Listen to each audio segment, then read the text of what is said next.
শেষে গেছি রিভিউ দেখার জন্য, যে আইফোন 16-এর ভিডিও দেখি। কোনো কিছু কেনার আগে ভিডিও দেখতে খুব ভালো লাগে। সো বসে বসে ভিডিও দেখতেছিলাম যে কী কী ফিচারগুলো আছে। তো ভিডিও দেখতে দেখতে ঘুমায় গেছি। এদিকে দেখি যে ক্রিং ক্রিং আওয়াজ শুরু হয়ে গেছে, অ্যালার্ম বাজতেছে। অ্যালার্মের শব্দে ঘুম থেকে উঠছি। ওঠার পরে যেটা দেখি যে রাত পার হয়ে পরের দিন সকাল 9টা বেজে গেছে। এদিকে আব্বা 8টার সময় অফিসে চলে যায়, তার মানে আব্বা আবার চলে গেছে। তো আমি দৌড়ে গেলাম যে আব্বা রুমে আছে কিনা দেখার জন্য। রুমে যা দেখি নাই, সে অলরেডি গন। তো এরপর আব্বাকে ফোন দিলাম যে আব্বা, আপনার না আমার জন্য আইফোন নিয়ে আসার কথা ছিল, অ্যাপেল নিয়ে আসার কথা ছিল, আনেন নাই? বলে অ্যাপেল তো আমি আনছি, দেখ টেবিলের উপর রাখছি, ভালো করে দেখ। বললাম কি, আপনি অ্যাপেল না টেবিলের উপর রাখছেন আর আমি জানি না? এরপরে খোঁজাখুঁজি শুরু করলাম, অ্যাপেল কই আমার।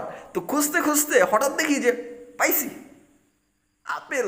আপেল আব্বা, আপনি আমার জন্য আপেল নিয়ে এসেছেন? আপনাকে তো আমি অ্যাপেল ফোন আনতে বলছিলাম, এটা কি করছেন আপনি?